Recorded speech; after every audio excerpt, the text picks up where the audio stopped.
Hi friends, good morning. আজকের ব্লগটা আমি এখান থেকেই শুরু করলাম। তো আশা করছি তোমরা সবাই ভালো আছো, আমিও খুব ভালো আছি।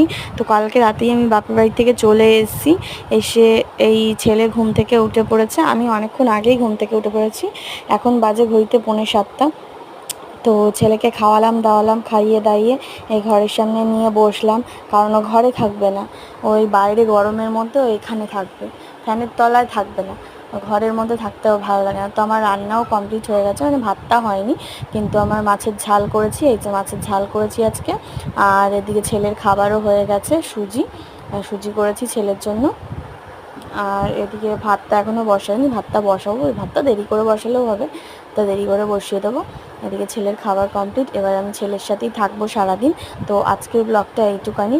তো তোমাদের যদি ভালো লেগে থাকে ব্লগটা, তো like comment share and subscribe করে দিও। আজকের মতন এইটুকানি।